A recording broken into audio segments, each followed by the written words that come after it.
Hello बच्चों, very good morning. Make it easy online platform पर आप लोग का बहुत बहुत स्वागत है। तो आज से हम लोग स्टार्ट कर रहे हैं आरआरबी जेई के लिए मैथ्स और रीजनिंग की कंटिन्यू पीवाईक्यू सीरीज हम लोग लेकर चलेंगे। ठीक है, मतलब सबसे पहले देखो क्या है कि हम लोग क्या करेंगे, प्रॉपर पेपर वाइज हम सॉल्व करेंगे। ठीक है, कि शिफ्ट में आपके पास टोटल जो आपके पास 30, 29 या 31, 32 क्वेश्चन आ रहे थे मैथ्स के, 25 क्वेश्चन के आसपास आपके जो रीजनिंग के आ रहे थे, पहले उनको शिफ्ट वाइज करेंगे, फिर उसके बाद ना चैप्टर वाइज हम लोग करेंगे। ठीक है, जैसे मैथ्स की अगर बात करूं तो जैसे सिंप्लीफिकेशन, तो पूरे क्वेश्चन हम सिंप्लीफिकेशन के करेंगे। प्रॉफिट एंड लॉस के तो सारे क्वेश्चन हम लोग प्रॉफिट एंड लॉस के करेंगे, यानी पूरे के पूरा हम क्या करेंगे, टॉपिक वाइज चलेंगे। अब टॉपिक वाइज जाने से क्या होता है कि हमें पता चलता है कि भाई इस चैप्टर के ना क्वेश्चन जो पूछे जा रहे थे पिछली बार वो किस लेवल के थे, क्योंकि कहीं ना कहीं अब की बार भी लगभग लगभग पैटर्न आपका वैसा ही रहेगा, बहुत ज्यादा चेंज होने वाला नहीं है।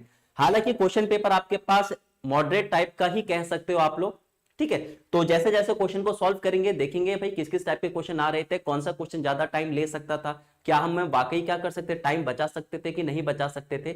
सबसे बड़ी दिक्कत देखो क्या है ना, मेरे हिसाब से तो आरआरबी के पेपर में कि ये ना सेक्शन वाइज नहीं देते। अगर सेक्शन वाइज होंगे ना तो बहुत इजी हो जाएगा, है ना, कि आप लोग टारगेट कर सकते हो कि इस सेक्शन को मैंने इतने समय में निपटाना है, इस सेक्शन को मैंने इतने समय में निपटाना है। ये क्या करते हैं, आपके मिक्स क्वेश्चन देते हैं। अगर सेक्शन वाइज हो जाए तो बहुत बढ़िया हो जाए, काफी जल्दी आप क्या कर लोगे, पेपर को सॉल्व भी कर लोगे। ठीक है, चलिए good morning good morning good morning. Start करते हैं फर्स्ट क्वेश्चन से। चलो, सबसे पहला क्वेश्चन क्या है, सबसे पहले तो देखो आज की जो शिफ्ट है वो 16 दिसंबर की शिफ्ट फर्स्ट है। ठीक है, शिफ्ट वाइज हम लोग करेंगे। टोटल आपके पास 9 शिफ्ट में पेपर हुआ था आरआरबी जेई का, हम 9 की 9 शिफ्ट को क्या करेंगे, सॉल्व करेंगे। पहले पेपर वाइज उसको सॉल्व करेंगे, उसके बाद जो हम नेक्स्ट लाएंगे टॉपिक या नेक्स्ट सेशन जो मेरे होंगे वो आपके क्या होंगे, टॉपिक वाइज होंगे। ठीक है, पहले हम क्या करेंगे, शिफ्ट वाइज सॉल्व करेंगे, उसके बाद टॉपिक वाइज सॉल्व करेंगे। तो सबसे पहला क्वेश्चन देखो क्या है, आप लोग भी सामने सामने सॉल्व कर दिए फटाफट फटाफट, ऐसा नहीं है कि किसी भी क्वेश्चन में आप लोग फंसोगे। हाँ, हो सकता है कि 2-3 क्वेश्चन आपको ऐसे दिख जाए जो थोड़े से क्या हो, लेंथी हो, थोड़े से आप लोग फंस जाओ, लेकिन मेरे को लगता नहीं कि आपके बहुत सारे क्वेश्चन ऐसे होंगे जहां पर आप लोगों को टाइम ज्यादा लगेगा। ठीक है, तो आप लोग अपने आप को एनालाइज भी कर सकते हो कि भाई लगभग लगभग आपका 1 साल के आसपास हो गया है ना, दिसंबर में आपका पेपर हुआ था, लगभग आपके पास नवंबर ये चल रहा है, कि इस 1 साल में मैंने कितनी ग्रोथ करी है। पिछली बार जब ये मैंने पेपर दिया तो मेरे को इतना टाइम लग रहा था, अब की बार मैंने 1 साल में जो ग्रोथ करी है, जो भी मैंने प्रिपेयर करा है ना, जितना भी मैं एडवांस हुआ हूं, मैं अब कितना टाइम इस क्वेश्चन को सॉल्व करने में ले रहा हूं, है ना। साथ साथ आप लोग एनालाइज भी करते रहिए। पीवाईक्यू का मतलब यही तो होता है कि पिछली बार ये आया था, अब लगभग 1 साल हो चुका है, आप लोग एडवांस हो चुके हो, तो फटाफट से क्वेश्चन को सॉल्व करो। तो हमारे पास यहाँ पर क्वाड्रिलेटरल दे रखा है, चतुर्भुज जिसकी 4 भुजाएं होती हैं, 3 एंगल हमें दे रखे हैं और हमसे पूछा है 4th एंगल इसका क्या होगा। तो सबसे पहले बेसिक से प्रॉपर्टी आपको पता होनी चाहिए कि अगर हम चारों के चारों एंगल को जोड़ देते हैं किसी भी क्वाड्रिलेटरल के, तो उसका टोटल जो होता है वो कितनी डिग्री होता है, 360 होता है। इसमें से 3 एंगल आपको दे रखे हैं, एक है 70, एक है 85, एक है 95, चौथा वाला हमें पता करना है, इज इक्वल टू चारों को मिलाकर कितना बनेगा, 360 का बनेगा। चलो भाई देखते हैं क्या आता है इसको सॉल्व करके। 100, 180, 180 और 70 कितना हो जाएगा आपके पास, 250। कैलकुलेट करो, 110 आपका आ जाएगा, यानी इसका टोटल कितना हो जाएगा, 250, 360 जोड़ दो, 5 और 5 10, जीरो हासिल आपके पास 1, 9 और 1 10, और 8 कितना 18, 18 7 कितना आपका 25। कोशिश करो कि फटाफट फटाफट आप लोग क्या कर सको, सॉल्व कर सको। तो हमें डी निकालना है, तो 360 माइनस कितना हो जाएगा, 250। तो इसका जो चौथा एंगल रहा होगा वो कितना रहा होगा, 110 डिग्री रहा होगा। मैंने कहा है ना कि बहुत सारे क्वेश्चन आपको ऐसे मिलेंगे जहां पर आप बहुत ज्यादा टाइम बचा सकते हो। अब वो टाइम बचाना आप पे डिपेंड करता है कि इस क्वेश्चन में कितना टाइम आप बचा सकते हो। ठीक है, चाहे क्वेश्चन कितना भी सिंपल हो, जब तक सॉल्व नहीं करोगे टाइम नहीं बच सकता, ऑब्वियस सी बात है। अब वो आपके ऊपर डिपेंड करता है, आपकी प्रैक्टिस के ऊपर डिपेंड करता है कि किस तरीके से आप लोग सॉल्व करो, कितना टाइम बचा रहे हो। जैसे ये क्वेश्चन बहुत देखने को मिले, पूरे जो आपके रेलवे के जितने भी एग्जाम हुए थे पिछले बार, हर किसी में ये वाले इस टाइप के क्वेश्चन देखने को मिल रहे थे। 9a + 4b + 5c का होल स्क्वायर। यहां पर एक आपके पास सिर्फ अलजेब्राइक आइडेंटिटी लगती है, मतलब सिंपल सा एक फॉर्मूला लगता है, वो आपको पता होना चाहिए था। तो ये होता है a + b + c का whole square. a + b + c का होल स्क्वायर। अब आपको फॉर्मूले पता होने चाहिए, फॉर्मूले पता होंगे तभी जाकर आप लोग सॉल्व कर सकते हैं उसको। तो फॉर्मूला हमारा होगा a² + b² + c² + 2ab + 2bc + 2 कितना आपका ca होता है। अच्छा, इसी फॉर्मूले में अगर मैं हर किसी में क्या कर दूं, 2 कॉमन ले लूं, तो यही फॉर्मूला बनता है ab + bc + कितना ca।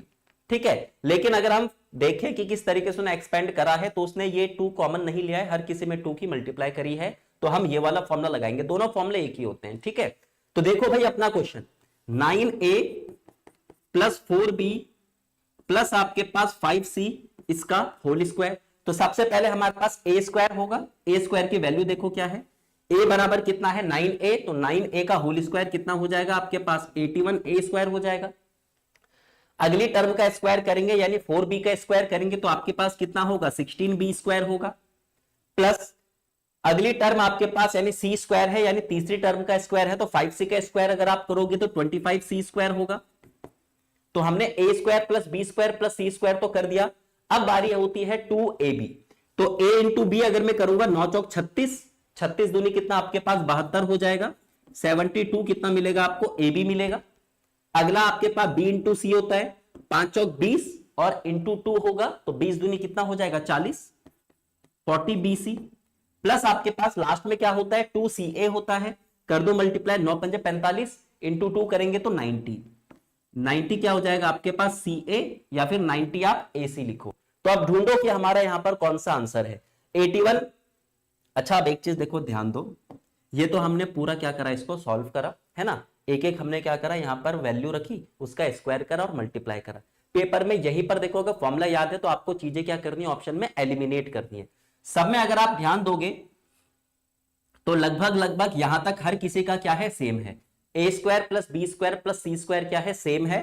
तो पेपर में डायरेक्ट में क्या करता यहां से स्टार्ट करता 2ab से, तो सबसे पहले आपके पास 72ab होना चाहिए, तो इसका मतलब ऑप्शन है डी तो नहीं हो सकता है। अगला आपके पास 40bc होना चाहिए, तो इसका मतलब ए तो नहीं हो सकता है।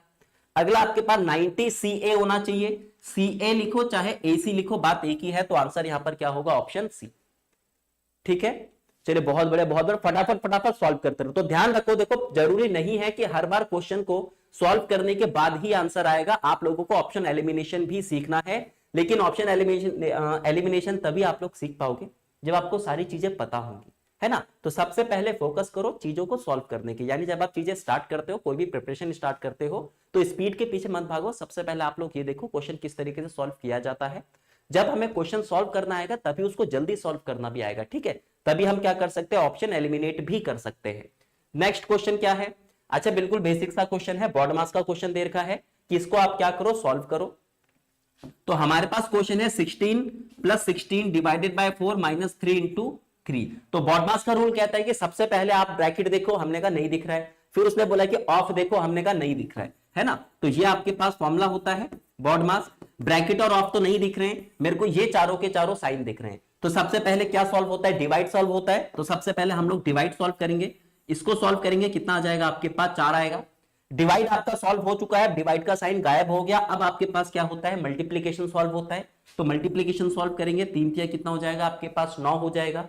तो अब हमारे पास 16 प्लस आपके पास 4 और माइनस कितना बचा 9 बचा, कैलकुलेट करेंगे। अब एक चीज ध्यान रखना मल्टीप्लाई और डिवाइड तो अपने सीरियल के हिसाब से सॉल्व होते हैं, लेकिन प्लस माइनस में कुछ भी आप लोग कर सकते हो, कोई भी आगे पीछे कर सकते हो, ठीक है।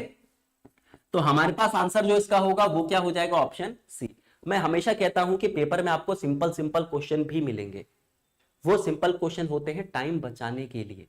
अब वहीं पर अगर आप टाइम लगाओगे तो भाई कहां टाइम बचाओगे फिर, है ना। तो कोशिश करा करो, अपने प्रैक्टिस आप लोग इस तरीके से करो। देखो सबसे पहले चीजें सिलेबस कवर करो, सबसे पहले क्वेश्चन को करना सीखो, उसके बाद जब प्रैक्टिस करोगे तब ध्यान रखना कि मैं इसको और कैसे जल्दी कर सकता हूं। जितना ज्यादा आप लोग माइंड में सॉल्व करोगे उतना कम टाइम लगेगा, ठीक है। ऐप में बिल्कुल बिल्कुल बिल्कुल ऐप में भी ट्राई करवाएं, ऐप में भी करेंगे, अभी टेंशन मत लीजिए।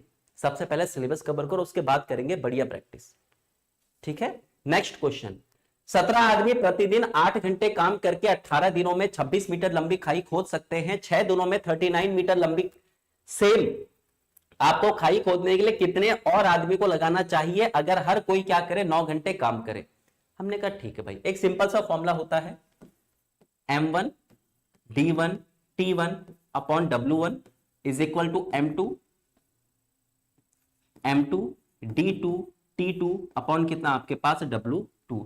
जो आपका पहला सेंटेंस होता है वो सारे 1 वाले होते हैं, जो आपका दूसरा सेंटेंस होता है वो सारे 2 वाले होते हैं, ठीक है।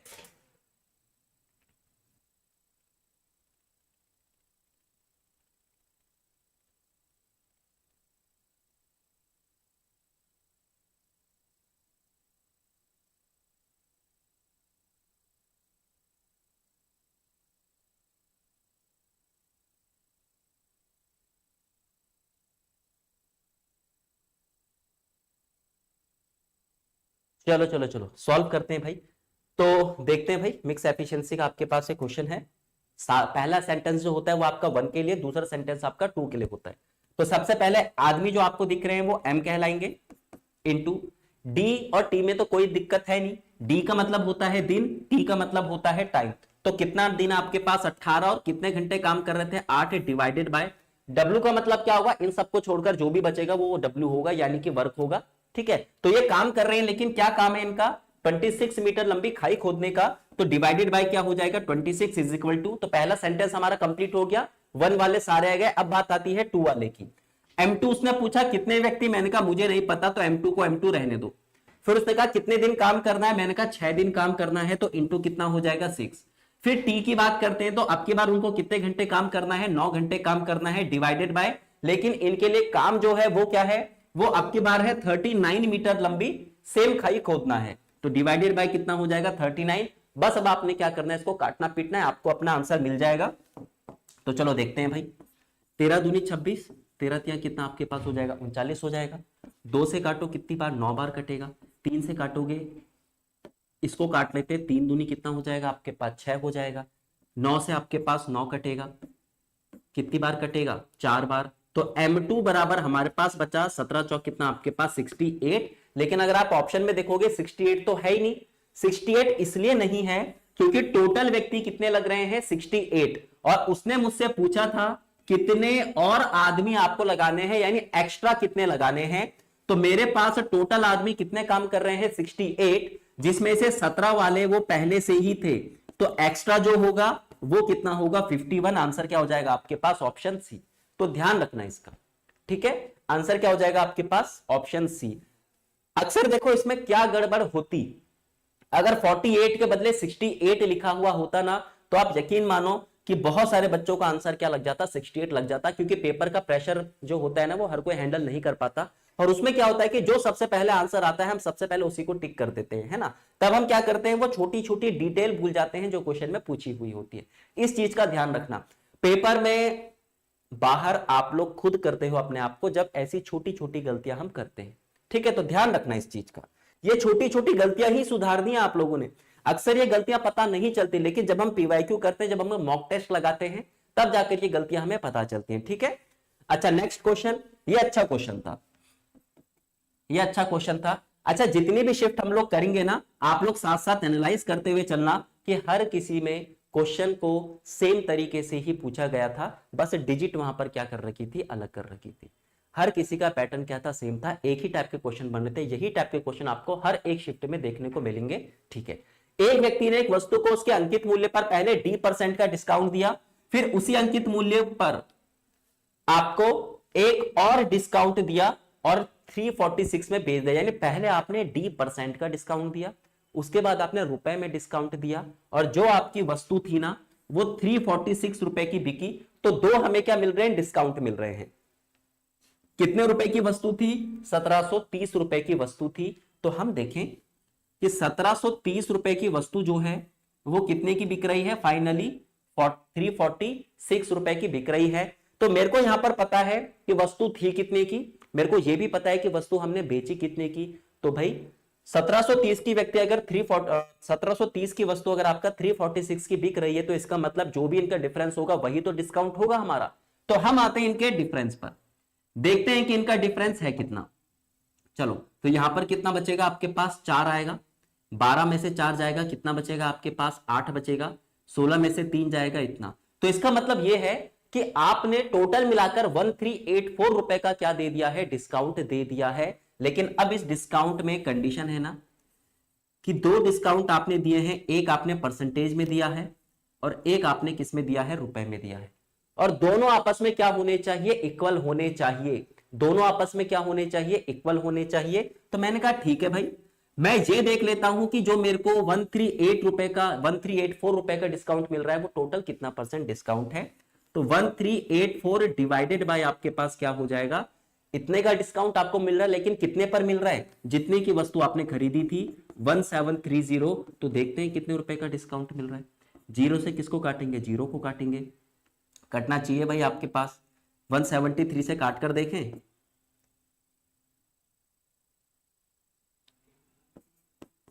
ठीक है 1384।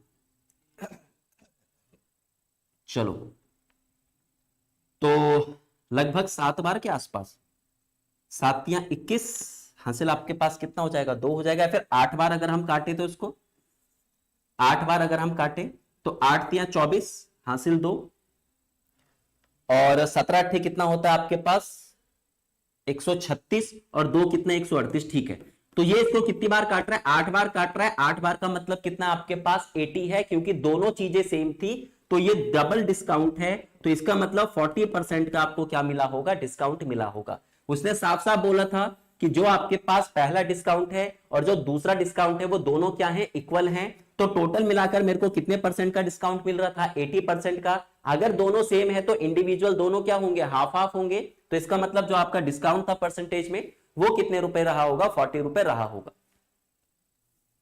रीजनिंग बिल्कुल बिल्कुल बिल्कुल बिल्कुल ठीक है। तो अच्छा क्वेश्चन था, कुछ नहीं हमने करा, हमने देखा कि डिफरेंस कितना है 1384 का। हमने देखा कि ये जो आपको डिफरेंस यानी ये जो आपको डिस्काउंट मिल रहा है वो टोटल कितना परसेंट है, 80%, और 80% का हाफ हाफ कर दो क्योंकि दोनों इक्वल थे, तो कितना रहा होगा, 40% रहा होगा। नेक्स्ट क्वेश्चन पे चलो। अगला आपके पास डिविजिबिलिटी का है, यानी नंबर सिस्टम का आपके पास क्वेश्चन देखने को मिल रहा है। डिविजिबिलिटी, और किसकी डिविजिबिलिटी चेक करनी है हमको, 11 की डिविजिबिलिटी चेक करनी है। अब 11 का रूल आपको पता होना चाहिए, तभी जाकर देखो क्वेश्चन भले सिंपल सिंपल है, लेकिन अगर आपको चीजें पता है तभी तो सॉल्व हो पाएंगी, है ना। पढ़नी आपने हर एक चीज है, ये नहीं सोचना कि भाई ये सिंपल है इसको पढ़ना नहीं है, आपको हर एक चीज पढ़नी है, ठीक है। तो 5 8 के 7 6 4 11 का रूल कहता है कि आप अल्टरनेट नंबर्स को उठाओ, उनको जोड़ो, फिर डिफरेंस ले लो। तो 5 के साथ के के साथ 6, इसको हम जोड़ेंगे तो कितना मिलेगा मेरे को, 11 प्लस के, क्योंकि के तो जुड़ नहीं पाएगा, वो तो हमें वैल्यू में निकालना है क्योंकि आपके पास वेरिएबल है। अब बाकी जो बचेंगे उनको एक साथ जोड़ो, 7 और 4 11, यानी कितना आपके पास आ जाएगा, 19 आ जाएगा। और प्लस करने के बाद जब आप करोगे इसको सॉल्व, तो इन दोनों को फिर आप क्या करो, माइनस करो। हमने कहा ठीक है, 11 प्लस के माइनस 19, तो कैलकुलेट अगर हम करते हैं तो के माइनस कितना आ जाएगा, 8 आ जाएगा। तो अब हमें 11 का रूल ये पता होना चाहिए कि कभी भी अगर कोई संख्या 11 से काटनी है तो या तो आप डिफरेंस क्या कर लो, 0 ला जाओ, या तो डिफरेंस आप लोग कितना लाओ, 11 लाओ, या तो फिर 11 से डिवाइड होने वाला कोई भी नंबर। तो मेरे को यहां पे लग रहा है कि सबसे इजी जो है वो 0 बनाना है। तो अगर के की वैल्यू में कितनी रख दूं, 8 ही रख दूं, तो मेरे को कितना मिल जाएगा, 0। और अगर मेरे को 0 मिल जाएगा तो नंबर पूरा का पूरा क्या हो जाएगा, कट जाएगा, ठीक है। अच्छा, तो के की वैल्यू हमें पता चल गई कि के की जो वैल्यू है वो आपके पास कितनी है, 0 है। सॉरी, के की वैल्यू जो है वो कितनी आपके पास 8 है, लेकिन क्वेश्चन का आंसर ये नहीं है। अगर वो हमसे के की वैल्यू पूछता तब तो आंसर 8 होता। उसने हमसे पूछा के स्क्वायर माइनस 3k, इसको सॉल्व करके कितना आएगा, तो के की वैल्यू 8 है, तो 8 का स्क्वायर 64, और 8 किया कितना आपके पास 24, यानी आंसर आपके पास कितना आ जाएगा, 40 आ जाएगा, ठीक है। आंसर जो है वो कितना आ जाएगा, 40 आ जाएगा। चलिए बहुत बढ़िया, आंसर देते रहिए। नेक्स्ट क्वेश्चन, अगला क्वेश्चन हाइट एंड डिस्टेंस का है। अच्छा, अब एक चीज ध्यान रखना, हाइट एंड डिस्टेंस ट्रिग्नोमेट्री के जो क्वेश्चन है वो बहुत ही सिंपल है, बहुत ही बेसिक से क्वेश्चन वहां पर दे रखे थे, ठीक है। तो घबराना नहीं है कि ट्रिग्नोमेट्री नहीं हो पाएगी, बेसिक से दे रखे थे, आपको टी रेशियोज पता होने चाहिए। उसने कहा बिजली का खंबा है जिसकी छाया जो है वो 48 मीटर लंबी है, जबकि 12 मीटर ऊंचे एक पेड़ की छाया कितनी है, 16 मीटर लंबी है। खंबे की ऊंचाई हमें पता करनी है, क्या होगा। An electric pole cast a shadow of length 42 metre at a time when a tree. अच्छा, तो मतलब आपके पास सेम टाइम पर, अब ये ध्यान रखना, सेम टाइम पर उसने क्या बोला है, बिजली का जो खंबा है इसकी परछाई जो है वो कितने मीटर की है, 42 मीटर की, और उसी टाइम पर 12 मीटर, उसी टाइम पर 12 मीटर जो आपके पास ऊंचा पेड़ है उसका जो परछाई है वो कितना है आपके पास, 16। उसकी जो परछाई, सॉरी कितना था, 12 था, ठीक है। उसकी जो परछाई है वो कितना आपके पास, 16। अब आपने एक चीज ध्यान रखना है, जब सेम टाइम एक ही समय की बात की जाती है तो वहां पर एंगल हम क्या लेते हैं, इक्वल लेते हैं, ठीक है। एंगल हम लोग क्या लेते हैं, इक्वल लेते हैं, और उसको रेशो की तरीके से हम लोग क्या करते हैं, सॉल्व करते हैं। तो अब जरा ध्यान देना, एक चीज का, अगर आपके पास एंगल सेम है यानी सेम ही टाइम की बात हो रही है, तो 12 मीटर की जो शैडो है वो कितनी बन रही है, 16 मीटर की। तो किसी रेशो के तहत आपके पास ये बन रहा होगा, है ना, किसी रेशो के तहत आपके पास ये बन रहा होगा। तो 12 मीटर पेड़ की परछाई जो है वो 16 मीटर है, तो हम यहां पर अगर देखें तो x मीटर की जो आपके पास है वो कितनी होगी 42। अगर हमारा टाइम सेम है तो इन दोनों का रेशो भी क्या होगा, सेम होगा। यानी आप कह सकते हो x रेशो 42, इनका जो रेशो होगा सेम टू सेम वही रेशो आपके पास 12 और कितने का होगा, 16 का होगा। टाइम सेम है तो एंगल सेम है, तो सारे के सारे रेशो आपके पास सेम होंगे। तो चलो इसको सॉल्व करते हैं। 42 is equal to 12 divided by कितना आपके पास 16। तो काटो, कितनी बार काटेगा आपके पास, ये 3 बार काटेगा 4, और इसको कितनी बार काटेगा आपके पास 4 बार काटेगा। x बराबर क्या होगा 3 इंटू 42 डिवाइडेड बाय कितना आपके पास 4। काटो इसको, 2 से काटो कितनी बार 21 बार, और ये 2 21 दिया कितना आपके पास 63, 63 बटे 2 अगर हम करेंगे तो 31.5 कितना आपके पास मीटर आ जाएगा। तो इसका मतलब ये जो आपके पास पेड़ था या फिर जो भी आपके पास बिजली का खंभा था, इसकी हाइट जो है वो कितनी रही होगी आपके पास 31.5। तो देखो क्वेश्चन में कुछ खास बात नहीं है। मैं हमेशा कहता हूं कि क्वेश्चन में आप ये मत देखो कि ये इंपॉर्टेंट है कि नहीं है, हमेशा आप ये चीज देखो कि आपने उसमें से सीखा क्या। तो हमें बस ये पता था कि अगर टाइम सेम है तो एंगल भी आपके पास सेम ही होगा, तो जो आपके पास जितने भी ऑब्जेक्ट हैं उन सबका रेशो आपस में क्या होगा, इक्वल। इसकी हाइट और इसकी शैडो का रेशो जो होगा वही इसकी हाइट और इसकी शैडो का भी होगा, और उसी का हमने यूज करा और अपना आंसर कितना लाया 31.5। नेक्स्ट क्वेश्चन, अगला क्वेश्चन सॉल्व करते हैं, देखते हैं अगला क्वेश्चन क्या आएगा। अगला क्वेश्चन फिर से आपके पास ट्रिग्नोमेट्री का है। 1 प्लस साइन ए 1 माइनस साइन ए 1 प्लस tan स्क्वायर ए, इसकी वैल्यू हमसे पूछी है क्या होगी। तो सबसे पहले देखो a प्लस बी और a माइनस बी, तो a plus b into a minus b जो फॉर्मूला होता है वो कितने का होता है, ए स्क्वायर माइनस बी स्क्वायर का। अब आपके पास एक और फॉर्मूला होता है 1 plus tan square a is equal to क्या होता है आपके पास sec स्क्वायर ए होता है। मैंने कहा ना कि ट्रिग्नोमेट्री बिल्कुल बेसिक से आई थी। तो यहां पर आपके पास ए स्क्वायर माइनस क्या बनेगा, बी स्क्वायर बनेगा, यानी 1 माइनस कितना साइन स्क्वायर ए बनेगा। 1 प्लस tan स्क्वायर ए के बदले क्या लिखेंगे हम, sec स्क्वायर ए लिखेंगे। अब देखो इसका एक और फॉर्मूला होता है sine square theta plus cos square theta is equal to 1 होता है, और 1 माइनस साइन स्क्वायर थीटा क्या होता है आपके पास, कॉस स्क्वायर थीटा होता है। तो यहां पर हमारे पास बना कॉस स्क्वायर ए, और यहां पर है sec स्क्वायर ए, और आपको भी पता है sec जो होता है वो किसका उल्टा होता है, cos का उल्टा होता है। ठीक है, तो sec बराबर में लिख सकता हूं sec स्क्वायर ए बराबर क्या होगा आपके पास cos स्क्वायर ए, दोनों एक दूसरे के काटेंगे तो आंसर क्या आएगा आपके पास 1। तो काफी टाइम आप लोग बचा सकते थे क्वेश्चंस पे। ठीक है, डिपेंड करता है कि आप लोग किस तरीके से प्रैक्टिस कर रहे हो, है ना। स्पीड पर भी ध्यान देना है, लेकिन सबसे पहला ध्यान आपको इस चीज पर देना है कि हम अपना सिलेबस कैसे कवर करें, कैसे हम लोग हर एक क्वेश्चन को, हर एक टॉपिक को, हर एक चैप्टर को कवर करें। ठीक है, सबसे पहले यही होना चाहिए। अच्छा, ये अच्छा क्वेश्चन था, मेंसुरेशन का अच्छा क्वेश्चन है। एक शंक्वाकार तंबू, तो ये हमारे पास शंकु है, यानी आपके पास एक है कोण, उसमें 30 व्यक्तियों के रहने की व्यवस्था है। तो इसके अंदर कितने रह सकते हैं आपके पास, 30 व्यक्ति रह सकते हैं। प्रत्येक व्यक्ति के लिए जमीन पर 5 मीटर स्क्वायर की जगह है, यानी हर व्यक्ति का जो एरिया है वो कितना है 5 मीटर स्क्वायर, उतने एरिया में वो रह सकता है। और सांस लेने के लिए 120 मीटर स्क्वायर हवा क्या है आवश्यक, यानी एक व्यक्ति को अगर सांस लेनी है तो 120 मीटर स्क्वायर के हिसाब से उसको क्या लेनी चाहिए, या फिर क्या होनी चाहिए, उसके लिए हवा होनी चाहिए। मैंने कहा ठीक है, लेकिन इसका यूटिलाइज कैसे करें भाई। हमसे पूछा है तंबू की ऊंचाई पता करो क्या होती है। मैंने कहा चलो ठीक है, वॉल्यूम मेरे को हाइट दे सकता है pi R square H divided by 3, लेकिन मेरे को रेडियस भी तो पता होनी चाहिए। अब ये चीज कहां से आएगी, तो जरा एक चीज पर ध्यान देना, जो भी आदमी होगा वो इसके नीचे ही तो बैठा होगा, इसके अंदर ही तो बैठा होगा, है ना, जमीन पर बैठा होगा। अगर आप कोण की बात करो तो कोण की जो जमीन होती है, इसका मतलब वहां पर जो व्यक्ति बैठे होंगे वो सर्कल में बैठे होंगे, है ना। कोण जो होता है वो आपके पास किससे बनता है, सर्कल से बनता है। ठीक है, तो जो उसका एरिया होता है ना, किसका, जमीन का जो एरिया है वो क्या होता है आपके पास, सर्कल का एरिया। तो सारे के सारे व्यक्ति कहां पर बैठे हुए हैं, सर्कल में बैठे हुए हैं, सर्कल के एरिया में। तो इसका मतलब मैं कह सकता हूं कि मैं एरिया निकाल सकता हूं। ठीक है, एरिया की अगर हम बात करते हैं तो एरिया जो होता है सर्कल का वो कितना होता है, पाई आर स्क्वायर होता है। तो मेरे पास टोटल व्यक्ति कितने हैं आपके पास, 30। टोटल व्यक्ति कितने हैं, 30, और हर किसी के लिए कितना एरिया चाहिए, 5। तो 30 गुणा 5 अगर मैं करता हूं तो इसका मतलब जो एरिया है उसके कहां का, जमीन का, नीचे का जो आपके पास एरिया है वो कितना है 150 मीटर स्क्वायर।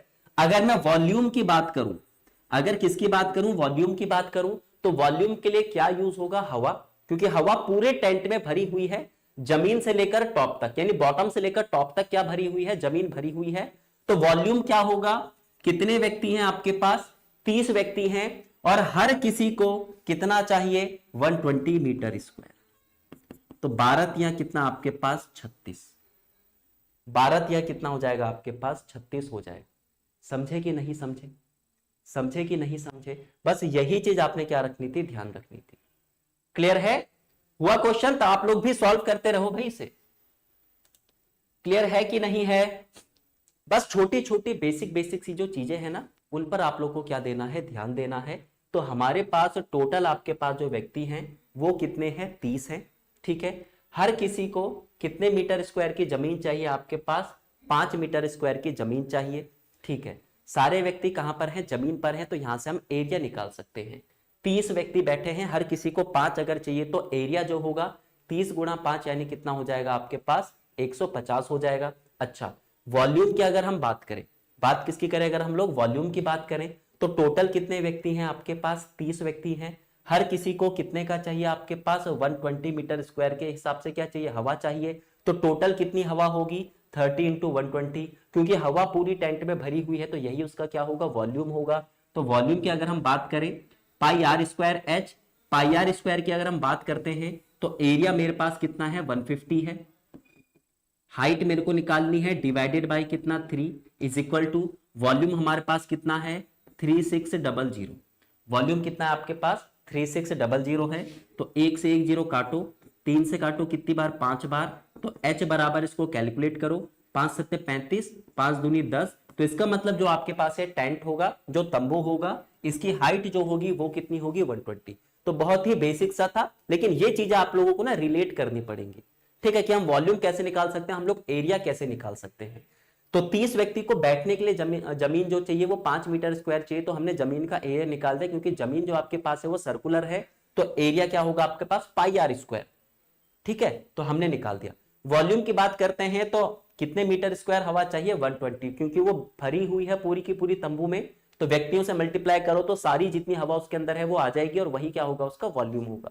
नेक्स्ट क्वेश्चन, अगला, एक संख्या को 50% बढ़ाने पर 2820 प्राप्त होता है, तो संख्या बताओ क्या होगी। मैंने कहा संख्या को अगर मैं 50% बढ़ाऊंगा तो वो 150% हो जाएगा, परसेंटेज में तो 150 होगा, लेकिन क्वेश्चन जो आपके पास नंबर जो हमें दे रखा है वो बढ़ने के बाद कितना हो रहा है, 2820। तो हमारा जो 150% है वो कितने के बराबर होगा, 2820 के। तो यहां से 100% निकाल दो। 100% के लिए मैं क्या करता हूं, 150 से डिवाइड, और 100 से क्या हो जाएगा, मल्टीप्लाई हो जाएगा, आपको नंबर पता चल जाएगा अपना क्या होगा। कैलकुलेट करो, 0 से 0 काटो, 5 तिया 15, कितनी बार काटेगा, 20 बार काटेगा, 3 निम 27, 3 चौक आपके पास हो जाएगा इतना, 94 दूनी कितना हो जाएगा आपके पास, 1880, ठीक है, कितना आ जाएगा आपके पास, 1880, ठीक है, कितना आ जाएगा, 1880। हाँ, वो क्यूब में ही होगा, वॉल्यूम आपके पास वो आ ही गया था वहां पर, ठीक है। अच्छा, एक अगला क्वेश्चन आपके पास फिर से मेंसुरेशन का है। एक आपके पास क्या है, आइसोस्केलस ट्रायंगल है, जिसकी 2 इक्वल साइड है 100, और जो आपके पास बेस है वो कितना है आपके पास, 56 है, ठीक है। बेस जो है वो कितना है आपके पास, 56 है। तो हमने कहा ठीक है, बना देते हैं भाई। ये हमारा आइसोस्केलस ट्रायंगल है, इसकी 2 साइड्स जो है वो कितनी है, 100 है। इसका जो बेस है वो कितना है आपके पास, 56 है। तो मैं एक काम करता हूं, एल्टीट्यूड एक डाल देता हूं, जो क्या करेगा, सामने वाली साइड्स को 2 इक्वल पार्ट में डिवाइड कर देगा, और ये बनता है कितने डिग्री पर आपके पास, 90 डिग्री पर। तो हमने क्या करा, एल्टीट्यूड ले लिया, ठीक है, परपेंडिकुलर बाइसेक्टर जो भी आप इसको कह सकते हो। ये क्या करता है आपके पास, 2 इक्वल पार्ट में इसको डिवाइड करेगा। हमने क्या करा, आपके पास वर्टेक्स से एक परपेंडिकुलर डाला, जो क्या करता है, इसको 2 इक्वल पार्ट में डिवाइड करता है, ठीक है, परपेंडिकुलर बाइसेक्टर आप इसको कह सकते हो। यानी यहां से यहां तक कितना होगा, 28, यहां से यहां तक कितना होगा, 28। अच्छा, अब हमने ये किया क्यों ऐसा, क्योंकि जो एरिया होता है वो होता है 1/2 हाफ बेस इंटू कितना, हाइट। तो बेस तो मेरे को पता चल गया कि बेस जो है वो टोटल इस ट्रायंगल का कितना है, 56। मेरे को क्या निकालनी है, इसकी हाइट निकालनी है। तो हाइट निकालने के लिए अब जरा ध्यान देना, हम बात करते हैं इस वाले ट्रायंगल की, जो हमें क्या दिख रहा है, 90 डिग्री का। तो जब आपको 90 डिग्री का कोई ट्रायंगल दिखता है तो तीनों साइड्स की वैल्यू निकालने के लिए हम पाइथागोरस थ्योरम का यूज करते हैं। तो हमारे पास ये है हाइपोटेनस, ये है परपेंडिकुलर और ये क्या है बेस, इसको नाम O दे देते हैं। तो हम क्या करते हैं 100 का होल स्क्वायर यानी जो हाइपोटेनस का स्क्वायर होता है वो परपेंडिकुलर का स्क्वायर प्लस कितने का होता है बेस का स्क्वायर होता है। ठीक है, परपेंडिकुलर का स्क्वायर प्लस बेस का स्क्वायर। तो 100 का स्क्वायर हमें क्या निकालना है AO निकालना है, तो BO इधर लाके क्या कर देंगे माइनस कर देंगे। तो 100 का स्क्वायर माइनस कितना आपके पास 28 का होल स्क्वायर हो जाएगा। ठीक है, यहां तक कोई दिक्कत नहीं। तो एक काम करते हैं, या तो आप क्या करो AO बराबर अंडर रूट के अंदर हो जाएगा 100 का होल स्क्वायर माइनस 28 का होल स्क्वायर, या तो आप एक काम करो कि इनका स्क्वायर करो तब माइनस कर दो, या फिर आपको फॉर्मूला बनता हुआ दिख रहा है A square minus b square. तो फॉर्मूला हम लगा देते हैं भाई A square minus b square का, वो होता है A प्लस बी यानी कितना आपके पास 128 इंटू कितना होगा आपके पास A माइनस बी, यानी 100 में से हम कितना माइनस करेंगे 28 माइनस करेंगे तो कितना मिलेगा आपको 72 मिलेगा। अब इसके हम छोटे छोटे फैक्टर कर देते हैं ताकि हमें क्या मिल सके, एक नंबर मिल सके जो रूट के बाहर आ सके। 64 गुणा 2 गुणा कितना 72। अब जरा ध्यान देना 64 में से बाहर कितना आएगा 8 आएगा, इंटू 72 दूनी होता है 144, उसमें से बाहर कितना आएगा आपके पास 12, तो 12 अठे कितना आपके पास 96। तो हमें हाइट मिल चुकी है कि इसकी जो हाइट है वो कितनी है 96। तो अब मैं यहां से एरिया इसका निकाल सकता हूं, बेस जो है वो टोटल आपके पास कितना है 56 है, इंटू हाइट जो है वो कितनी आपके पास 96 है। तो करो इसको कैलकुलेट, कितनी टाइम्स काटेगा इसको 48 टाइम्स इसको काट देगा, तो 56 इंटू कितना हो जाएगा आपके पास 48। अब क्योंकि मेरे को अलग अलग यहां पर क्या दिख रहे हैं यूनिट डिजिट दिख रही है तो मेरे को मल्टीप्लाई करने की जरूरत नहीं है। 8 6 48, तो लास्ट में क्या आना चाहिए 8 आना चाहिए। तो एक ही नंबर ऐसा है जिसके लास्ट में क्या है 8। तो पेपर में इन चीजों का भी आप लोगों ने ध्यान रखना, भाई टाइम बचाना है तो बहुत सारी चीजें आप लोगों को क्या करनी पड़ेगी ऐड करनी पड़ेगी, बहुत सारी चीज आपको क्या करनी पड़ेगी ऐड करनी पड़ेगी। ठीक है 1880, ठीक है फटाफट फटाफट क्वेश्चन को भी सॉल्व करते जाना है भाई, अपने आप को आप लोगों ने चेक करना है, अपने आप को चेक करते हुए चलना है आप लोगों ने। ठीक है कि भाई पिछली बार का पेपर अब 1 साल हो गया तो मैं तो काफी एडवांस हो चुका हूं, तो ये क्वेश्चन तो फटाफट फटाफट सॉल्व हो जाने चाहिए। 1 से लेकर 92 तक जितने भी नंबर है सबका क्या पता करो, औसत पता करो। तो अब जरा ध्यान देना 1 2 3 करते करते करते हम कहां तक गए हैं 92 तक। तो जब आपके पास कंसेक्यूटिव नंबर से देर के होते हैं तो हमारा एवरेज होता है पहला नंबर प्लस आखिरी नंबर डिवाइडेड बाय 2, यानी 93 डिवाइडेड बाय 2, तो कितना आ जाएगा 46.5। अगर हमारे कंसेक्यूटिव नंबर्स हैं तो उनका एवरेज क्या होता है first number plus last number divided by 2। Next question, अच्छा ये भी क्वेश्चन हर किसी में आपको देखने को मिलेगा हर एक शिफ्ट में।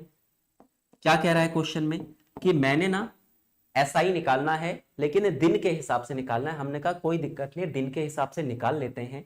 12 फरवरी से लेकर 13 अप्रैल तक तो सबसे पहले आपको डेज काउंट करने हैं। ठीक है, क्योंकि जो आपके पास रेट ऑफ इंटरेस्ट है वो ईयरली है तो टाइम भी आपका ईयर में होना चाहिए।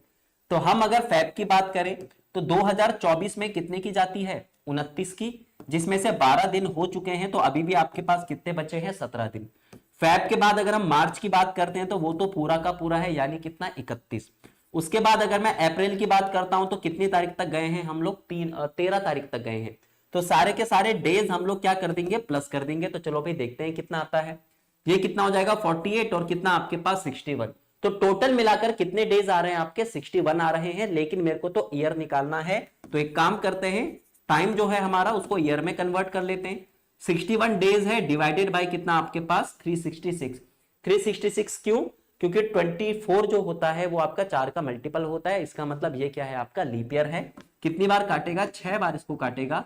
तो टाइम हमारे पास कितना आ गया 1/6 साल आ गया। अच्छा सब कुछ पता है, हमें प्रिंसिपल पता है कितने रुपए है 4000 रुपए, हमें रेट पता है कितना है 5.25%, हमें समय पता है 1/6 और अपॉन में कितना 100। पॉइंट हटाते हैं 2 जीरो हम यहां पर बढ़ा देते हैं, इसके 3 जीरो से ये वाले 3 जीरो कट जाएंगे। 2 दूनी 4, 2 तिया 6, 2 से काटेंगे कितनी बार 5 बार, 5 तिया कितना हो जाएगा 15, 15 से काटते हैं 15 तिया कितना आपके पास 45, बचा आपके पास 7, 15 पंजे 75। तो इसका मतलब ये है कि आपको जो इंटरेस्ट मिला होगा वो कितना होगा 35। तो ध्यान रखना कभी भी आपके पास अगर डेज में देता है तो आपको ईयर में उसको कन्वर्ट करना पड़ेगा। कैसे काउंट करेंगे, जितने भी आपके पास वो मंथ चल रहा है उसके टोटल डेज कितने होते हैं, जितनी तारीख हो चुकी है वो क्या कर दो, माइनस कर दो। ठीक है, अगला क्वेश्चन। अच्छा, अभी हमने 92 तक करा था, आपके बाद उसने बोला 1 से लेकर 91 तक सेम कॉपी पेस्ट है। तो 1 से लेकर 91 तक सारे के सारे नेचुरल नंबर तो कंसेक्यूटिव ही होंगे। कंसेक्यूटिव नंबर का एवरेज क्या होता है, पहला और आखिरी माइनस डिवाइडेड बाय 2। तो 92 डिवाइडेड बाय 2, तो अब की बार जो हमारा एवरेज होगा वो कितना हो जाएगा, 46 हो जाएगा। ठीक है, नेक्स्ट क्वेश्चन, फटाफट फटाफट, हमें यहां पर टाइम लगाने की जरूरत है नहीं। अगला क्वेश्चन हमसे क्या पूछ रहा है, यात्रा की लंबाई कितनी है। ठीक है, 20 घंटे में पूरी करता है वो टोटल यात्रा, आधी दूरी वो तय करता है 57 की स्पीड से, और बाकी की तो आधी ही तो बची, वो 97 से करता है। तो मैं यहां पर एक काम करता हूं, एवरेज स्पीड निकाल देता हूं, है ना। एवरेज स्पीड हमें बताता है कि पूरी यात्रा के दौरान उसकी स्पीड कितनी थी। तो एवरेज स्पीड जो हमारी होती है वो कहता है कि 2 इंटू दोनों स्पीड का मल्टीप्लीकेशन। ये तब लगता है जब आपका डिस्टेंस इक्वल होता है। तो दो टाइप से वो डिस्टेंस तय कर रहा था, आधा आधा इक्वल ही तो होगा। तो 2 इंटू आपके पास 57 into 95 divided by x plus कितना आपके पास y, यही तो फॉर्मूला होता है, 2xy अपॉन कितना आपके पास x प्लस y होता है। ठीक है भाई, तो 2 इंटू आपके पास 57 इंटू 95 डिवाइडेड बाय अगर हम करते हैं तो 140 और 12 कितना आपके पास 152, 152 हो जाएगा ये। ठीक है, कितना हो जाएगा आपके पास 152। यहां तो कोई दिक्कत। अब इसको 19 से काटते हैं, 19 अठे कितना हो जाएगा आपके पास 152, 19 पंजे 95, 2 से इसको काटो 4 बार, अभी फिलहाल इतना ही रहने दो। तो इसका मतलब पूरी यात्रा के लिए उसकी जो एवरेज स्पीड थी वो थी 57 इंटू 5 डिवाइडेड बाय 4, और ये यात्रा कितने समय के लिए थी 20। ये यात्रा कितने समय के लिए थी 20 आवर्स के लिए थी। तो स्पीड मेरे पास आ चुकी है, टाइम मेरे को ये पता चला है कि 24 घंटे के 20 घंटे के लिए यात्रा की गई थी। तो हम डिस्टेंस निकाल सकते हैं, distance is equal to speed into time. तो पूरी यात्रा की एवरेज स्पीड है उसकी इतनी, इंटू टाइम हमारे पास कितना है 20 है, काटो इसको कितनी बार 5 बार काटेगा, तो 57 इंटू 5 पंजे कितना 25। जरा ऑप्शन पे नजर मारो, ऑप्शन में देखो आपके पास 2 बार क्या आ रहा है 5 आ रहा है, यूनिट डिजिट सेम है, तो अब इसको मल्टीप्लाई कर देते हैं, कोई नहीं। 25 सत्ते 175, हां से कितना आपके पास 17 आ जाएगा, 25 पंजे 125, 125 और 17 कितना आपके पास 142। तो इसका मतलब टोटल जो आपके पास ये यात्रा थी वो कितनी रही होगी 1425। ठीक है, नहीं नहीं नहीं नहीं, उसे काउंट नहीं करेंगे, जब काउंट करने के लिए होगा तो वो मेंशन कर देता है वहां पे। ठीक है, नेक्स्ट क्वेश्चन, अगला क्वेश्चन टाइम एंड वर्क का, यानी पाइप एंड सिस्टम आ जाओ। क्या कह रहा है, 2 नल एक टंकी को 2 घंटे और 54 घंटे में भर सकते हैं। अच्छा, तीसरा नल उसे 54 घंटे में खाली कर सकता है। यदि तीनों को एक साथ हम खोलेंगे तो टंकी को भरने में कितना समय लगेगा। तो एलसीएम ले लेते हैं भाई, ए और बी ये पानी भरने वाले नल है, ये 2 घंटे में भरता है, ये 54 घंटे में भरता है। तीसरा नल क्या करता है, पानी की टंकी को खाली कर देता है, यानी कितना आपके पास 54 घंटे, इसका टाइम भी सेम था। तो हमारी जो टंकी थी वो एलसीएम ले लेते हैं, तो मान लेते हैं 54 लीटर की ही थी। इसकी एफिशिएंसी कितनी होगी 27, इसकी 1 और इसकी कितनी आपके पास 1 हो जाएगी। हमने कहा ठीक है। उसने बोला तीनों को मिलाकर हमें क्या करनी है, टंकी को भरना है। तीनों को अगर हम मिलाएंगे तो पहला वाला पानी भरेगा, दूसरा वाले पानी भरेगा, तीसरा वाला पानी निकाल देगा। तो टंकी में पानी कितना जाएगा, सिर्फ आपके पास 27, 1 से 1 क्या हो जाएगा, माइनस हो जाएगा। ठीक है, तो एफिशिएंसी हमें पता चल गई। उसने पूछा टाइम बताओ क्या लगेगा, 54 लीटर की टंकी थी, आपके पास समय जो एफिशिएंसी जो थी वो तीनों की मिलाकर 27 आ रही है। तो इसका मतलब मात्र कितने घंटे में आपके पास 2 घंटे में टंकी भर जाएगी। अच्छा, सॉल्व कर दिया। लेकिन अब सोचो, मैंने कहा है ना कि देखो स्पीड ही सब कुछ नहीं है, आप लोग को लॉजिक भी लगाने पड़ेंगे। अब सोचो क्या मेरे को वाकई में ये चीज करने की जरूरत थी, नहीं। क्यों, क्योंकि एक नल पानी भरने वाला 2 घंटे में पानी भर रहा है तो अपने हिसाब से पानी डाल रहा होगा। ये 54 घंटे में भर सकता है पानी, ये 54 घंटे में खाली कर सकता है। तो जितना ये भरेगा उतना ये निकाल देगा। तो इसका मतलब ये तो 0 हो गए, बचा सिर्फ एक ही नल। हमें पहले ही दे रखा था कि वो कितने घंटे में भर देता है, 2 घंटे में भर लेता है। देखो स्पीड ही सब कुछ नहीं है मैथ्स के क्वेश्चन को सॉल्व करने के लिए। जल्दी आप लोग को लॉजिक भी लगाने पड़ेंगे, ठीक है। लॉजिक भी लगाने पड़ेंगे, ध्यान रखना। नेक्स्ट क्वेश्चन आ जाओ। हमें पता करना है इसका मोड क्या होगा। मोड का मतलब होता है जो बहुत बार रिपीट होता है। तो हम देखेंगे ऐसा नंबर जो बहुत बार आ रहा है, तो मेरे को यहां पर 16 एक बार, 16 दो बार, 16 तीन बार दिख रहा है, बस इसके अलावा तो कोई है नहीं ना ज्यादा बार रिपीट, तो हमारा आंसर क्या होगा 16। तो जो भी आपके पास ज्यादा बार रिपीट होता है वही आपका क्या कहलाता है, मोड कहलाता है। नेक्स्ट अगला क्वेश्चन आ जाओ। कक्षा 10 के 3 सेक्शन है, ए बी और सी, टोटल छात्र उसमें कितने हैं, 120 है। तीनों सेक्शन के एवरेज नंबर जो है वो कितने हैं, 85 है। बी और सी को अगर हम मिला दें तो इनका एवरेज बनता है 88। अलग से अगर मैं सेक्शन ए को देखता हूं तो इनका एवरेज कितना बनता है, 78 बनता है। मेरे को पता करना है कि ए में जो छात्र हैं वो कितने हैं। तो जरा ध्यान दो, मिक्सचर एलिगेशन जब हम लोगों ने करा था तो हमने वहां पर सीखा था कि दो को मिलाकर अगर कोई तीसरी चीज बनती है तो वहां पर हम लोग एलिगेशन लगाते हैं।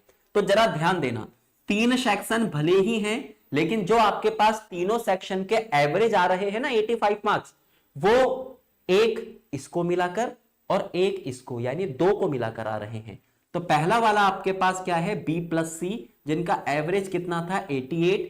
अगला आपके पास सेक्शन ए है जिसका एवरेज कितना है आपके पास 78। तो इन दो को मिलाकर पूरी क्लास का कितना बन रहा था 85। तो कर दो भाई, जहां पर भी 2 को मिलाकर तीसरा रिजल्ट आए हमेशा हम वहां क्या करते हैं, एवरेज एलिगेशन लगाते हैं। माइनस अगर हम लोग करेंगे तो यहां पर 7 आएगा और यहां पर कितना आएगा आपके पास 3। ये जो आपके पास रेशियो आता है ये इनके नंबर्स का आता है, इनकी क्वांटिटी का आता है, ठीक है। तो इसका मतलब बी प्लस सी में टोटल छात्र कितने हैं, 7, और अकेले सेक्शन ए में कितने छात्र हैं आपके पास, 3। हमारे हिसाब से जो टोटल कक्षा में है वो कितने हैं, 10। 7 इसमें 3 इसमें, तो टोटल छात्र कितने हैं, 10। उसने बोला नहीं, टोटल जो छात्र हैं वो कितने होने चाहिए, 120 होने चाहिए। तो 10 रेशियो बराबर 120, तो 1 रेशियो बराबर कितने स्टूडेंट, 12 स्टूडेंट। अगर 1 रेशियो बराबर 12 स्टूडेंट हैं तो सेक्शन ए के पास 3 रेशियो में बच्चे हैं, हर रेशियो 12 के बराबर है, तो 12 3 36। सेक्शन ए में कितने छात्र होंगे आपके, 36 होंगे। तो हर कोई चैप्टर, हर कोई टॉपिक कुछ ना कुछ जरूर कहता है, उसके बेसिक को जरूर समझा कीजिए। ऐसा नहीं है कि सेम लैंग्वेज में होगा तभी हम यूज कर सकते हैं वरना नहीं कर सकते, ऐसा नहीं, ध्यान रखना। अच्छा ये क्वेश्चन था जो थोड़ा सा लेंथी आप कह सकते हो। 36, चलो बहुत बढ़िया। बाकी सारे बच्चे क्या कर रहे हैं भाई, आंसर हर किसी को देना जरूरी है, ठीक है, आंसर देना बहुत जरूरी है। वॉशिंग मशीन की कीमत जो है एक टीवी की कीमत से 75% क्या है, कम है। यदि वॉशिंग मशीन की कीमत 77% बढ़ जाती है और टीवी की कीमत 27% कम हो जाती है तो 8 वॉशिंग मशीनों और 2 टीवी की टोटल कीमत क्या होगी। तो देखो एक हमारे पास क्या है, ओरिजिनल, मतलब स्टार्टिंग में उसने बोला कि 75% क्या है, कम है, ठीक है। तो हमारे पास टीवी और क्या है, वॉशिंग मशीन। वॉशिंग मशीन की कीमत कम है तो टीवी आपके पास 100 होगा। कितना परसेंट कम था वॉशिंग मशीन टीवी से, 75% कम था, तो इसका मतलब कितना होगा आपके पास, 25 होगा। अच्छा, उसने पूछा कि बदलाव क्या आएगा, तो पहले हमें ओरिजिनल पता होना चाहिए तभी तो हम लोग बदलाव ला सकेंगे। तो हमारे पास है 8 वॉशिंग मशीन प्लस आपके पास 2 टीवी। तो पहले देखते हैं कि इनका ओरिजिनल वैल्यू कितनी थी। 8 गुना कितना आपके पास वॉशिंग मशीन है 75, प्लस 2 इंटू टीवी की कीमत कितनी थी आपके पास 100, 25 अट्ठे 200, 100 दूनी 200। तो इसका मतलब क्या है कि पहले जब आप वॉशिंग मशीन और टीवी की कीमत रख रहे थे तो वो कितनी थी, 200 रुपए थी। अच्छा अब आपके पास है न्यू, नया वाला क्या कंडीशन है कि वॉशिंग मशीन और आपके पास टीवी, क्या कर रहे हो आप लोग, टीवी की कीमत को 27% कम कर रहे हो। तो इसका मतलब टीवी अब कितने का हो जाएगा, 73 का हो जाएगा। और वॉशिंग मशीन की कीमत आप क्या कर रहे हो, 77% बढ़ा रहे हो, तो वॉशिंग मशीन कितना हो जाएगा आपका, 177 हो जाएगा। अब की बार भी सेम आर्टिकल है हमारे, 8 हमारी वॉशिंग मशीन होनी चाहिए तो इंटू 8, प्लस आपके पास क्या होना चाहिए, 2 होना चाहिए टीवी, इंटू कितना आपके पास हो जाएगा 2, ठीक है, इंटू कितना आपके पास 2। बस इसी को आपने क्या करना है, कैलकुलेट करना है, ठीक है। वॉशिंग मशीन की कीमत आपने क्या कर दी 77, अच्छा सॉरी एक गड़बड़ हमसे हो गई, वॉशिंग मशीन तो 25 था ना, वॉशिंग मशीन जो आपके पास 25 था, अब वो कितना हो चुका है 177, क्योंकि 77% बढ़ चुका है। और कितनी वॉशिंग मशीन है आपके पास, 8 प्लस टीवी आपके पास कितना था 100 था, लेकिन अब 27% कम हो गया, तो 73 इंटू कितना आपके पास 2, काटो 25 चौक 100, 4 दूनी कितना आपके पास हो जाएगा 8 हो जाएगा, कैलकुलेट करो आपके पास 17 दूनी कितना आपके पास 300, 7 दूनी 14, हासिल एक 34 हो रहे कितना आपके पास 35, प्लस आपके पास कितना हो जाएगा 146, कैलकुलेट करते हैं कितना आएगा, तो ये कितना हो जाएगा आपके पास 600, है ना, कितना हो जाएगा 600। तो पहले हमारे पास कीमत 400 रुपए थी, अब मेरे पास कीमत 600 आ चुकी है, तो इसका मतलब इंक्रीज कितना हो गया 200। किस पर इंक्रीज हुआ, जो आपके पास सबसे पहले वाली वैल्यू थी 200, अगर आप 400 पर इंक्रीज कर रहे हो तो इसका मतलब आपके पास 50%, सॉरी 400 नहीं 600 नहीं, कितना होगा ये 500 इंक्रीज हुआ है, कितने पर 100 पर, और 1/4 का मतलब कितना होता है 25%, यानी इनका जो रेट है वो कितना परसेंट बढ़ जाएगा 25% बढ़ जाएगा। बस पेपर में यहीं पर आपको क्या करना है, फटाफट फटाफट कैलकुलेशन करनी है, ठीक है, जहां पर कैलकुलेशन का काम है वहां पर कैलकुलेशन करो, वहां पर आप लोग फटाफट फटाफट क्या करो सॉल्व करो। लेकिन बहुत से क्वेश्चन ऐसे हैं जहां पर हम लोग लॉजिक का यूज करेंगे, है ना, जैसा कि हम लोगों ने इससे पहले काफी सारे क्वेश्चन कर चुके हैं। अच्छा, अगला क्वेश्चन देखो, बिल्कुल ही बेसिक सा क्वेश्चन है प्रॉफिट एंड लॉस का। दुकानदार एक वस्तु 740 में खरीदता है, 20% के प्रॉफिट पर अगर वो बेचना चाहता है तो कितने का बेचेगा, तो 740 का वो जरूर है, लेकिन हमें क्या करना है, उसको 20% प्रॉफिट पर बेचना है। हमने देखा कि हर किसी का यूनिट डिजिट क्या है अलग अलग, तो 4 दूनी 8 हमारा आंसर वो होगा जिसके लास्ट में कितना आएगा 8 आएगा, आंसर क्या होगा इसका ऑप्शन डी हो जाएगा। ठीक है, नेक्स्ट अगले क्वेश्चन पर आ जाओ। फिर से आपके पास वही क्वेश्चन है, तो अब की बार हम क्या करते हैं एलिमिनेट करते हैं, देखते हैं कि डिफरेंस कहां से आएगा। मेरे को ए बी सी यहां से यहां तक कोई भी डिफरेंस नजर नहीं आ रहा है, तो हम क्या करेंगे, पहले कर चुके हैं ना इस टाइप का क्वेश्चन, तो फटाफट से आ जाओ। 8 या 24 2ab होता है ना, 8 या 24, 24 दूनी कितना 48, तो इसका मतलब ये आंसर हो नहीं सकता। फिर 9 या 27, 27 दूनी कितना आपके पास 54, तो इसका मतलब ये भी आंसर हो नहीं सकता। फिर आपके पास 8 ने 72, 72 दूनी कितना आपके पास 144, तो आंसर हमारे पास क्या होगा 144, यानी विद इन 10-15 सेकंड में आप लोग आराम से क्वेश्चन सॉल्व कर सकते हो। ठीक है, नेक्स्ट क्वेश्चन अगला आ जाओ। राधिका अपनी कार से 46 किलोमीटर की स्पीड से 230 किलोमीटर और 100 किलोमीटर की स्पीड से 400 किलोमीटर की दूरी तय करती है, एवरेज स्पीड हमें बतानी है क्या होगा। अभी इससे पहले हम लोगों ने एवरेज स्पीड का क्वेश्चन किया था, लेकिन जब डिस्टेंस इक्वल होती है वो वाला फॉर्मूला था, जब आपके पास डिस्टेंस कांस्टेंट नहीं होती यानी कि इक्वल नहीं होती, तो हमारा जो फॉर्मूला होता है स्पीड का वो होता है आपके पास total distance divided by total time. तो पहले हमें टाइम निकालना है क्योंकि टाइम नहीं दे रखा है। टाइम बराबर क्या होता है, सबसे पहले टाइम बराबर डिस्टेंस अपॉन कितना स्पीड, कितनी बार काटेगा 5 बार, तो पहले वाले को 5 घंटे लगे। सेकंड कितना डिस्टेंस है 400 किलोमीटर, कितने की स्पीड से 100 की स्पीड से, तो अगली बार कितने घंटे लगे 4 घंटे लगे। तो टोटल डिस्टेंस कितना है मेरे पास 230 किलोमीटर ये है, 400 किलोमीटर ये है, तो इसका मतलब कितना आ जाएगा 630 किलोमीटर टोटल आपने डिस्टेंस तय करा। टाइम कितना लगा 5 घंटा यहां पे 4 घंटा यहां पे, तो इसका मतलब 9 7 63, तो उसकी जो एवरेज स्पीड रही होगी ना वो कितनी रही होगी 70 किलोमीटर पर आवर। नेक्स्ट अगला क्वेश्चन भी सेम टू सेम वैसे है जैसा हमने अभी करा था। तो देखो तीसरा क्वेश्चन आपके पास आ चुका है, एबीसी हर किसी में सेम है, तो हम लोग डायरेक्ट इसमें जाएंगे 2ab वाले में जाएंगे। 9 चौक 36 दूनी 72, तो इसका मतलब ये दोनों आंसर हो नहीं सकते। अब डायरेक्ट जाओगे अनकॉमन क्या है, तो वो है आपके पास a इंटू सी, तो 5 चौक 20 दूनी 40 आंसर होना चाहिए, यानी कि ऑप्शन बी आंसर हो जाएगा। ठीक है, अगला भी बिल्कुल आपके पास बेसिक सा क्वेश्चन है। एक प्लॉट का एरिया जो है वो कितना है 289 मीटर स्क्वायर, हमें इसका साइड पता करनी है। तो एरिया क्या होता है आपके पास ए स्क्वायर होता है ना, तो वो कितना दे रखा है आपके पास 289। अगर ए स्क्वायर बराबर 289 दे रखा है तो इसकी साइड क्या होगी अंडर रूट के अंदर 289, यानी कितनी आपके पास 17 मीटर। ऑप्शन सी क्या हो जाएगा इसका आंसर हो जाएगा। नेक्स्ट क्वेश्चन फटाफट फटाफट, ज्यादा टाइम नहीं लगाना है। ठीक है, 12 और 24 का थर्ड प्रोपोर्शन हमें पता करना है। तो 12, 24 और थर्ड प्रोपोर्शन दे ही रखा है हमें x, तो ये a होगा, ये b होगा, ये c होगा। फॉर्मूला होता है बी स्क्वायर बराबर कितना आपके पास ac। बी स्क्वायर का मतलब कितना 24 into 24 is equal to a कितना है 12, और C कितना है, थर्ड प्रोपोर्शन X, कितनी बार काटेगा, 2 बार काटेगा, तो 24 इंटू 2 कितना हो जाएगा आपका 48। आंसर क्या होगा इसका, ऑप्शन। ठीक है, चलो तो ऐसे क्वेश्चन तो फटाफट फटाफट निपटाने, ज्यादा टाइम लगाना ही नहीं है ना। आप लोग को टारगेट करना है भाई, क्वेश्चन देखते साथ आपको पता चल जाना चाहिए थोड़ा बहुत कि भैया कितना टाइम ले सकता है। कपड़ों के 2 टुकड़े 96 मीटर और 144 मीटर के हैं। आपको मैक्सिमम लंबाई का टुकड़ा लेना है ताकि कुछ भी ना बचे।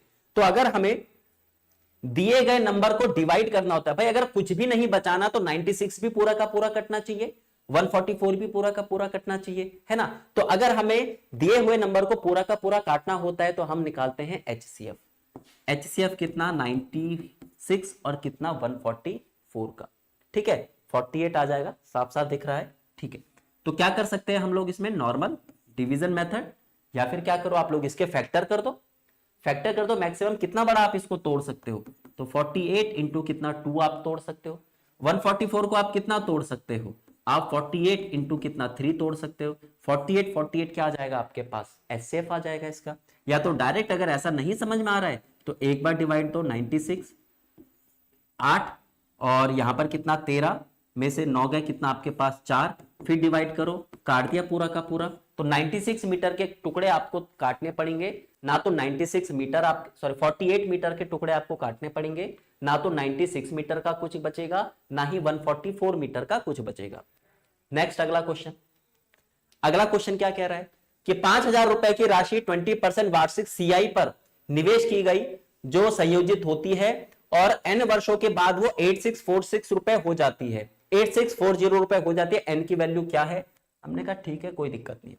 हम इस टाइप के क्वेश्चन में प्रिंसिपल और जो आपके पास अमाउंट है उसका रेशो लेते हैं। कितने रुपए है 5,000 और कितने आपके पास अमाउंट बन गया 8,640।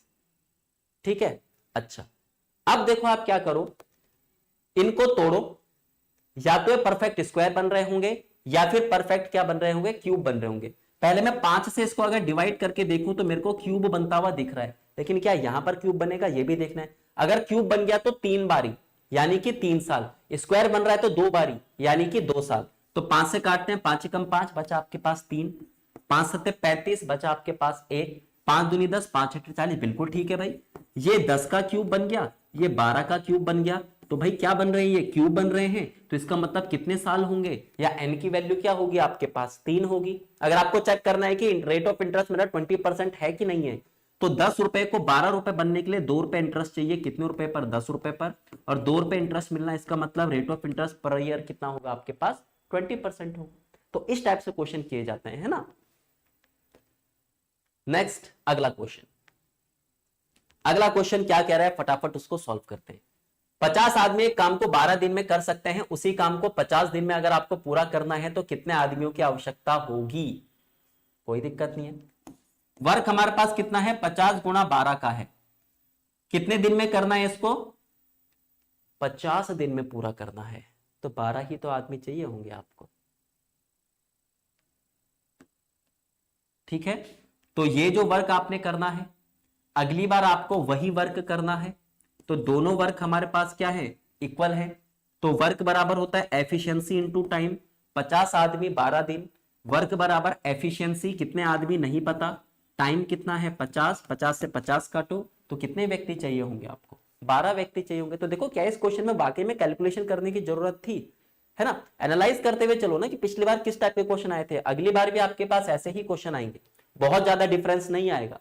आप लोग को बस ये अब की बार करना है कि क्वेश्चन पढ़कर पता करना है कि भैया कितना टाइम ले सकता है। नेक्स्ट, किसी पंखे का एमआरपी जो है वो सीपी से 20% एक्स्ट्रा है, उस पर 10% का डिस्काउंट दिया जाता है और प्रॉफिट आपको मिलता है 150 का। मैंने कहा ठीक है, ये बात की बात है, पहले परसेंटेज में बात चल रही थी, परसेंटेज में चल लेते हैं। ट्रेन चलाते हैं सीपी से एमआरपी वाली और एमआरपी से कौन सी, एसपी वाली। तो मान लेते हैं सबसे पहले वस्तु कितने रुपए की थी, 100 रुपए की थी। आपने क्या करा, उसका 20% एक्स्ट्रा बढ़ा दिया। क्या कर दिया, 20% एक्स्ट्रा बढ़ा दिया, तो इसका मतलब क्या है 120 उसका प्राइस कर दिया होगा। अच्छा, क्वेश्चन के हिसाब से आपने फिर 10% का क्या दिया, डिस्काउंट दिया, तो मैं 10% का इस पे डिस्काउंट देता हूं, काटो, तो इसका मतलब आपने कितने का बेचा होगा, 108 का। तो 100 रुपए की वस्तु जो है वो 108 रुपए की बिक रही है, तो परसेंटेज में अगर मैं लेकर चलूं तो मेरे हिसाब से तो 8% का क्या हो रहा है प्रॉफिट, मेरे हिसाब से 8% का प्रॉफिट हो रहा है। लेकिन क्वेश्चन वाला कह रहा है कि प्रॉफिट होना चाहिए 150 रुपए का। तो भाई जिस हिसाब से मैंने परसेंटेज में सॉल्व कराया तो मेरा परसेंटेज जो होगा प्रॉफिट वाला वो भी सेम होगा। उसको वैल्यू पता थी तो उसने वैल्यू में पता करा, उसने वैल्यू में हमें बताया कि कितना आएगा, तो हमारा 8% 150 रुपए के बराबर होगा। हमें पता करना है कि उसका एमआरपी कितना है, तो हमने कितना डिसाइड करा था उसका एमआरपी 120%। तो मैं एक काम करता हूं 15 की दोनों साइड मल्टीप्लाई कर देता हूं, 15 × 120%, मेरे को पता चल गया कि एमआरपी जो है मैंने उसका 120% कर दिया था।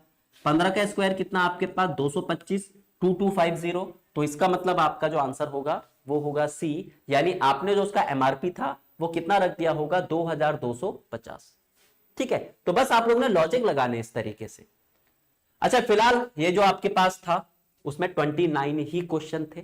ठीक है, इस शिफ्ट में आपके पास रीजनिंग के क्वेश्चन ज्यादा थे। टोटल आपका 55 में मैथ्स प्लस रीजनिंग है, किसी में 30 मैथ्स और आपका 25 रीजनिंग, किसी में 32 मैथ्स और आपके पास 23 रीजनिंग, इस तरीके का। तो बाकी देखो यही आपके पास पूरा का पूरा हमारा आज का पीवाईक्यू था।